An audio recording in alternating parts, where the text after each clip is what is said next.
반갑습니다. 가해산 선언 소임자 구무라고 합니다. 저번 시간에 제가 이제 저의 이제 출가 스토리, 지극히 개인적인 얘기인데 저번에 그런 얘기 이어서 이번에는 출가 후에 불교를 접하고 또 불교를 어떻게 이해했고 또 어떻게 실천하고 있는지 그 부분에서 말씀을 드릴까 합니다. 일단 출가의 동기는 고통이었고, 그래서 그 고통으로 인해서 이런 세상을 바라보는 인식의 전환이, 나름의 인식의 전환이 왔었고, 그래서 그 인식의 전환을 통해서 출가를 결심했고, 그 출가를 결심해서 출가를 했는데 바로 출가는 못했습니다. 왜냐하면 일부에서도 말씀드렸다시피 제가 하근기라서 그런 바로 이제 속세의 때가 많았기 때문에 때를 한 번에 벗겨낼 수 없기 때문에 먼저 절간에 일을 했어요. 이 종무 직원이라고 하나? 하여튼 그런 일을 했는데 제가 한 것은 납골당이었어요. 납골당에서 안치를 시켜주는 그런 일을 한 2, 3년 했습니다. 하다 보니 2, 3년이 된 거예요. 그러다 보니까 제가 납골에 안치를 시켜주는 분이 한 300분이 넘습니다. 그런데 그때가 가장 또 두 번째로 행복했어요. 왜냐하면 출가를 준비하는 예행 연습이라서 그 절간에 들어갔고, 또 그때는 사무직으로 들어갔는데 스님이 현장으로 보내버리더라고요. 그래서 어쨌건 그 현장에서 그런 납골당에서 안치를 시켜주는 걸 배우고 삽질도 하고, 또 거기서 경비도 있거든요. 절간에는 경비도 쓰고. 그런데 이제 뭔가 직장으로서 들어간 게 아니고 뭔가 내려놓고 들어가니까 어쨌거나 우리가 이렇게 사무실에 일하기를 좋아하지 않습니까? 젊은 사람들은. 그 현장에서 삽질하고 이러면 약간 조금 그게 추천하고 그런 직장은 아니잖아요. 그렇다 보는데 저는 그때 있을 때 엄청 좋았어요. 그러니까 이제 생각의 차이인 거죠. 그냥 내려놓으니까 그런 납골당에서 안치시켜주고 날마다 우울한 슬픈 고객들이야. 날마다 슬픈 고객들을 맞이하는데도 전혀 별로 이렇게 우울하지도 않고, 또 그 전에 제가 직장 생활을 했을 때는 직장에서 많이 이제 갈등, 상사와 갈등, 이런 갈등이 있고, 그다음에 또 이런 월급, 급여에 대한 갈등, 그런 불만족이 늘 있었는데, 물론 제 능력이 부족해서 그렇지만 거기서는 얼마나 주든 상관하지 않았어요. 그리고 또 그냥 주어진 대로 하다 보니까 그 관계가 다 좋아지고, 또 그런 쪽은 저도 대학을 나왔지만은 제 전공하고 전혀 상관없는 일이잖아요. 그런데도 불구하고 너무 일이 즐거웠어요. 삽질도 하고 안치도 시켜주고, 죽은 사람 어떻게 보면 망자를 다루는 일인데 전혀 무섭지가 않았어요. 그 즐거웠어요. 근데 그게 뭘까? 그게 무슨 일을 하는 게 중요한 게 아니고 그냥 나가 추구하는 조건을 내려놓으니까 그 모든 일이 즐거운 거예요. 그래서 그때 알게 된 거죠. 아, 이게 그냥 좋은 직장이 아니고 그냥 내가 마음이 편하고 즐거우면 그게 좋은 직장이구나. 그 사실상 그 급여도 얼마 안 되는 그 절간의 일을 했지만 그때 오히려 더 행복했고, 또 출가라는 숙제가 있었긴 하지만 어쨌거나 저를 적응하는데 엄청 큰 도움이 됐죠. 그래서 거기 납골당에 한 300명 정도 안치를 해드리고, 그리고 이제 출가를 결심해서 이제 자꾸 집에서 가라고 하니까 언제 가냐고 자꾸 물어보니까, 그래서 이제 이제는 가야겠다 싶어서 저를 채용해준 그 스님한테 어느 절로 가야 되니까 해인사라고 하라 해서 저는 해인사로 가게 됐죠. 그 스님 밑에서 그 납골당에서 엄청 힘들었는데 즐거웠어요. 근데 사실 육체적으로 힘들었거든요. 근데 엄청 힘들었는데 해인사를 가니까 또 엄청 힘든 거예요. 그래서 거기 해인사에 갔을 때 그 스님을 조금 원망을 했죠. 아니, 그렇게 힘들게 납골당에서 젊은 나이에 일하기 쉽지 않은데 일했는데, 내려놓고 일했는데 출가를 하면 좀 좋은 데를 보내줘야지 이런 데 힘든 데를 보내줘서, 그래서 좀 원망을 했는데 어쨌거나 그 9시에 자고 3시에 일어나는 시간이 쉽지가 않았어요.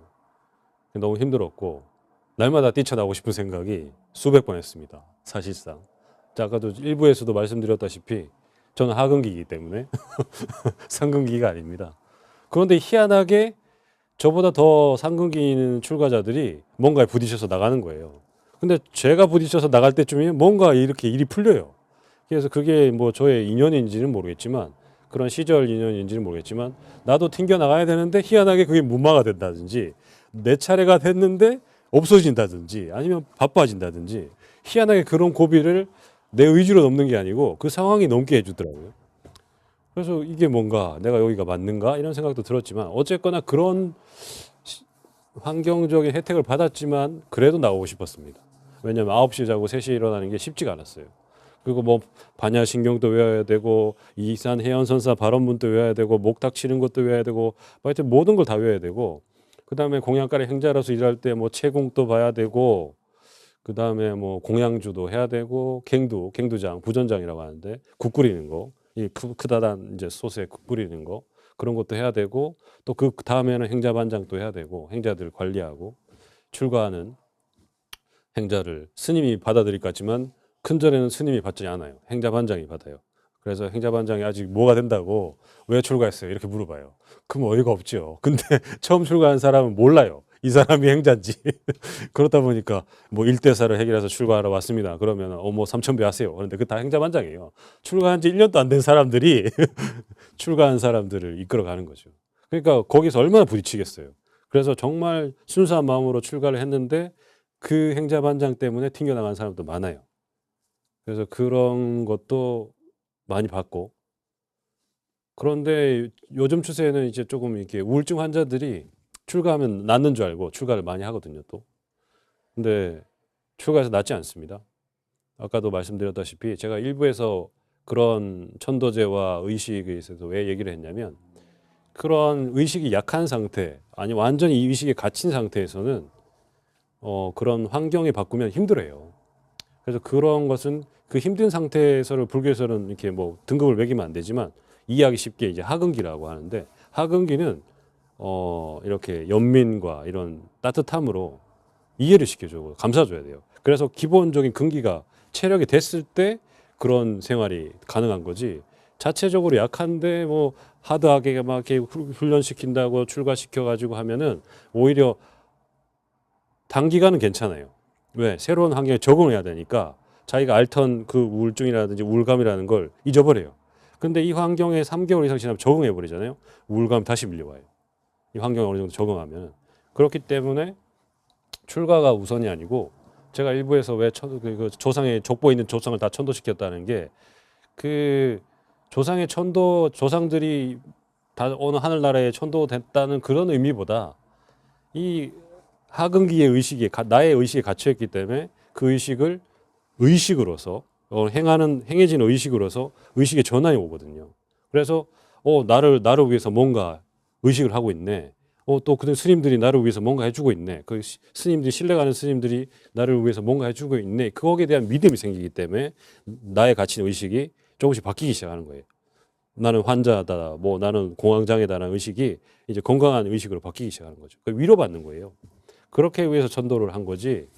또 그 천도 속에 천도제가 뭐 딴 게 없잖아요. 그 의식 속에 부처의 경전을 전해주는 거잖아요. 그래서 부처의 불법의 인연을 맺게 해주는 거지. 그래서 저는 이제 그때 그 의식이 필요했던 거죠. 그래서 이제 그 건강해지니까 출가를 한 거고 출가를 하면서 이제 그런 습관적인 변화, 이제 그런 출가함의 행자들이 해야 되는 역할 그걸 하면서 기본적인 이제 내려놓음 그다음에 뭐 이렇게 수용이라고 하죠. 그 환경을 수용을 해야 되니까 그 수용하는 게 어거지로 되는 거죠. 내가 이걸 이해하대가 아니고 야 출가한다고 똥똥 치고 왔는데 여기 너무 힘든데 돌아가야 되는데 근데 돌아가면 이 입장이 희한한데 야 늦었네 이게 우리끼리 하는 표현인데 유턴 없는 고속도로입니다. 일단 고속도로 올라타면 가야 돼요. 근데 어떻게 돼요? 속도를 놓치면 어떻게 돼요? 뒤차고 사고 나죠. 그냥 무조건 일정한 속도로 가야 돼요. 나는 유턴하고 싶고 이 고속도로 내려가고 싶은데 유턴 없는 고속도로이기 때문에 무조건 가야 돼요. 내려가면 이제 모두 주변에 실망을 얻는 거죠. 뭐 저 집에 출가한다 해도 뭐 집에 있던데 그러면 부모님도 실망해버리고 나도 좌절해버리니까 그냥 이 깎게 물고 그냥 가는 거예요. 좋던 나쁘던 의미를 두지 않고 그냥 하는 거예요. 그래서 이제 그렇게 하다 보면 어느 순간 이제 짧디 짧은 아니면 길다고는 느껴지지만 이 행자 생활이 끝나고 삼위계를 받게 되죠. 근데 저 같은 입장에서는 행자 생활할 때 해인사 강원이 보이거든요. 그럼 강원 생활이 보인단 말이죠. 그러면 야 행자 끝나도 고생이 보이니까 행자 기간은 길어봐야 1년인데 행자 끝나면 또 4년을 고생을 해야 되니까 야 거기 저기를 가야 돼. 그게 엄청 밀려오는 거예요. 근데 그 생각에 많이 이탈해요. 강원 이탈한다는 표현이 안 맞지만 강원 안 가고 이제 다른 제방으로 가시는 분들도 많아요. 근데 뭐 일단 겪어보면 별거 없는데 겪기 전에는 이제 상상이 그걸 만들어내니까. 그래서 일단 강원에 입방을 합니다. 입방 전에 이제 먼저 은사 스님 이제 사무개를 받고 은사 스님을 모시러 이제 은사 스님 절에서 한 6개월 정도 은사 스님 밑에서 나무하고 군불 떼고 그때 이제 저의 그런 에피소드가 많이 생겼는데 잠깐 우스갯소리로 하나 얘기하자면 이건 나중에 제가 지은 말이에요. 나무해야 금불. 그러니까 나무하고 탑을 뭐 이렇게 이런 연불이 있잖아요. 근데 저는 이제 나무해야 금불. 이 의미는 그거예요. 실천적인 불교. 이 군불을 떼야지 이제 따뜻한 방에 잘 수 있으니까 나무를 해야 군불을 뗄 수 있고 거기서 또 내가 생활을 할 수 있고 그게 수행이다라는 생각이 그 짧은 그때 제 나름대로 그냥 재밌게 표현한 거예요. 그래서 나무해야 군불, 나무해야 군불. 그게 실천적인 거. 나무해야 군불 떼니까. 거기서 이제 의식주 해결할 수 있으니까 뭐 불교가 딴 게 있냐? 절간에서 사는 게 딴 게 있냐? 그거지 바로. 그래서 내 나름대로 이제 이름 붙였는데 나중에 도반한테 얘기했더만 사이비 종교 같다고. 그래서 일단 없앴던 얘기입니다. 어쨌거나 이제 그렇게 이제 의사 스님이랑 6개월 시봉하고 다시 이제 강원에 입방을 합니다. 입방하는데 이제 해인 강원은 뭐 많이들 들어보셔서 많이 알겠지만 1학년이라고 하죠. 1학년, 2학년은 이제 4학년 과정인데 4년제 대학교처럼 비슷한데 1학년 1학기만 마치면 강원 생활 반 했네 이런 말을 합니다. 그러니까 1학년 1학기 때 이 선배들이 속물을 다 빼줍니다. 강압적으로. 그래서 강압적으로 빠지기 때문에 속물이 안 빠지는 사람은 다 집으로 돌아갑니다. 근데 집으로는 안 가고 다른 제방으로 가죠. 그래서 뭐 자랑은 아니지만 그때 제 도반이 하던 거의 10명 가까이 있었는데 거의 다 나갔습니다. 근데 이게 심리작용인 거예요.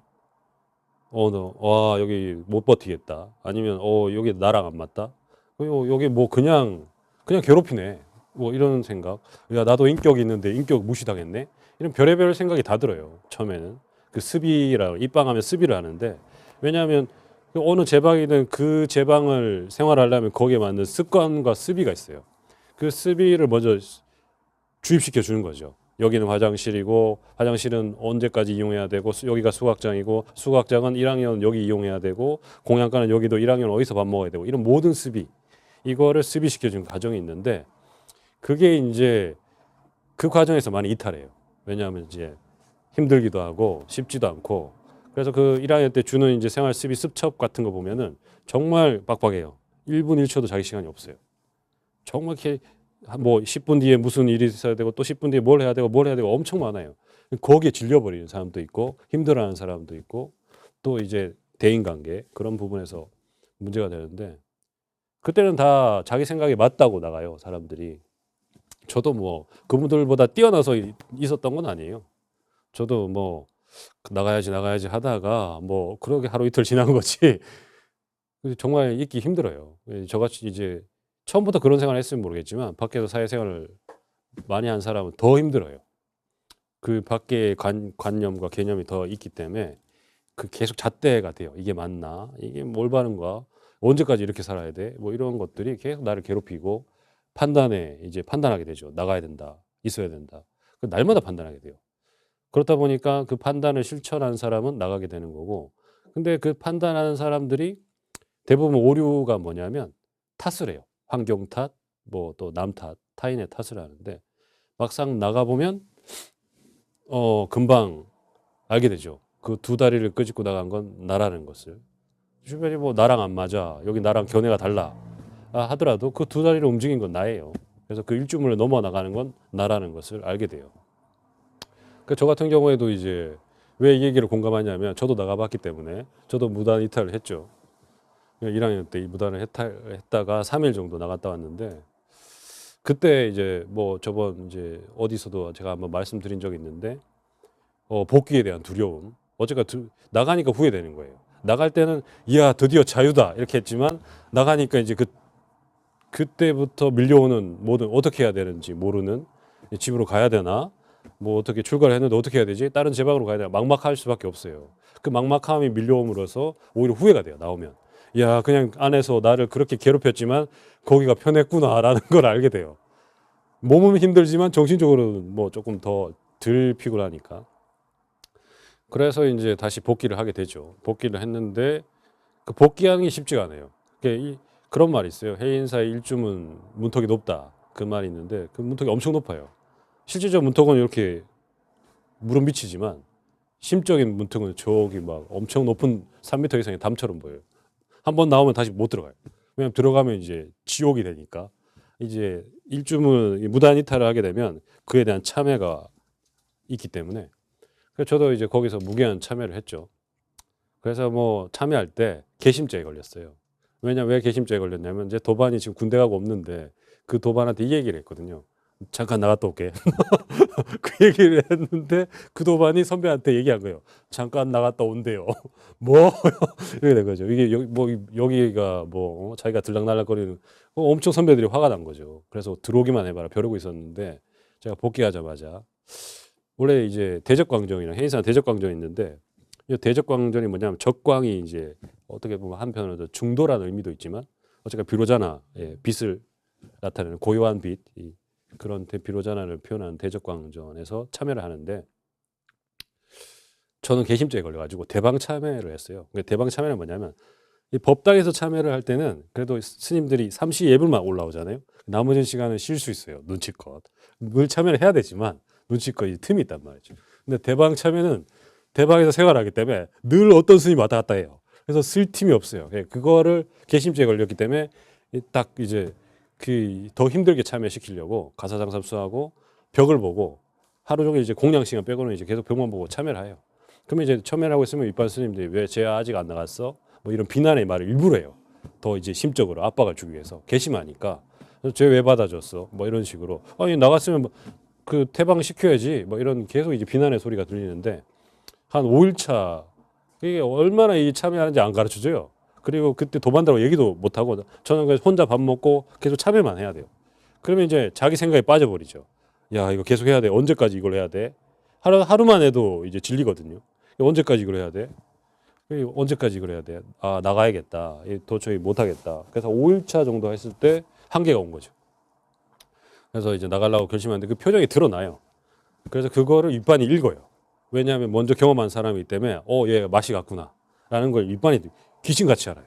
그래서 윗반이 저 그때 찰정 스님인데 그 스님이 저한테 와서 참여를 멈추라는 거예요. 그래서 저하고 같이 산책하자고. 그 산책하는데 특별한 말 없이 그냥 아무 말도 안 해요. 따라오라 해서 따라갔다가 저기 이제 회의사 화장원 운동장 뒤에 보면은 계곡 같은 데가 있는데 거기 이제 계곡 잠깐 갔다가 왔는데 거기서 그냥 1시간 정도 멍하게 앉아 있었어요. 아무 말도 안 해요. 그냥 선배 스님이.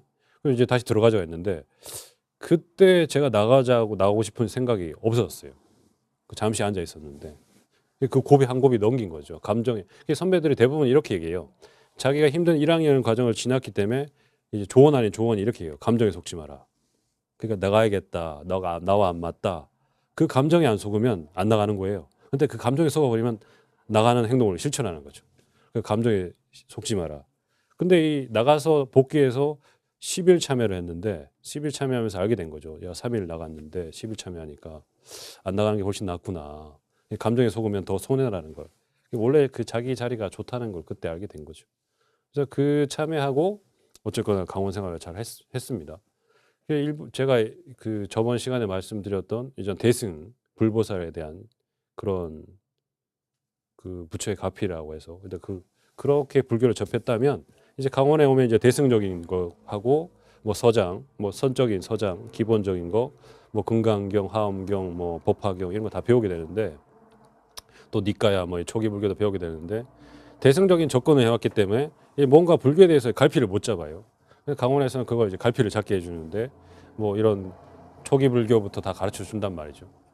그래서 이제 초기 불교가 좋은 게 뭐냐면 이론적으로 뭐 우리가 부처가 핵심 사상이 뭐 사성제 8정도, 뭐 12연기 중도 사상 뭐 이런 것들을 습득하기 아주 좋아요. 그래서 그런 걸 이제 체계적으로 배우게 되고 체계적으로 접근하게 되죠. 그래서 강원에서는 그런 것들을 좀 많이 체계적으로 접근했고 또 많이 알게 됐죠. 계율이라는 것도 어떤 걸 알게 됐고 뭐 선방에는 어떤 걸 하는 걸 알게 됐고 또 강원에서 어떤 것을 가르쳐 주는지. 강원에서는 기본적인 스비, 중무를 들이기 위한 스비 그리고 뭐 그 속에는 뭐 목탁 치는 거, 뭐 사물을 치는 거, 벚꽃 치는 거, 행사 벚꽃 치는 거 유명하죠. 그런 것들을 다 가르쳐 줘요.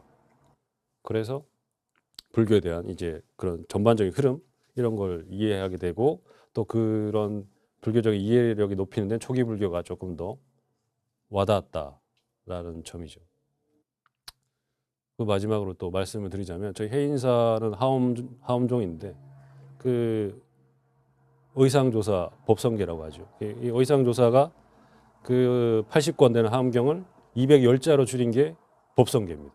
근데 그 법성계 210자 법성계를 다시 8글자로 줄인 게 법계도에 이제 210자가 법계도로 돼 있는데 그 법계도가 출입이 들어가면 나올 때 출입문과 똑같은 부분에서 나온단 말이죠. 그래서 그게 8글자로 다시 줄이면 행행도처 지지발처라고 하는데 그게 해석을 하자면 출발이 종착점, 종착점이 출발점 그 얘기예요. 그래서 이게 처음에는 이해가 안 되는데 이게 이제 교리를 이해하고 그 다음에 이제 선적인 공부를 접근하게 되면 대부분 선사들이 똑같은 말을 해요. 출발이 종착점 뭐 이런 말을 합니다. 그리고 또 어떤 사람은 또 약간 뭐 우리가 파랑새는 집에 있다. 뭐 원각 돌아가쳐 깨닫는 곳은 따로 있는 것이 아니다. 뭐 현금생사 즉시 바로 지금 이 자리다. 늘 그 자리를 표현하거든요. 그래서 그 부분이 중요하기 때문에 일단 교리든 뭐 대승이든 선이든 그게 중요한 게 아니고 먼저 불교적인 이해가 필요하기 때문에 그런 부분을 자기에 맞게끔 접근하는 게 중요하다는 말씀을 드리면서 다음 시간에는 선적인 제가 가야산 선언 소임을 맡게 되고 또 그 과정에서 예, 제 가야산 선언의 주인장 우리 저희 은사이신 선원장 스님의 가르침을 녹여가지고 제가 이제 작년에 비구를 달았지만 어쨌거나 이 공부의 안목이 높았다면 또 반발이 많겠죠. 그래서 높아졌다기보다는 일단 제가 이 공부에 대한 만족감을 느끼고 방향성에 대한 확신을 갖고 있습니다. 그렇다 보니까 감히 말씀드리지만 다음 시간에는 제가 이 소임을 보면서 이 선에 대한 장점과 또 좋은 방향 그리고 어떻게 해야 되는지 그냥 제 선에서 좀 말씀을 드릴까 합니다. 그럼 다음 시간에 또 뵙도록 하겠습니다. 감사합니다.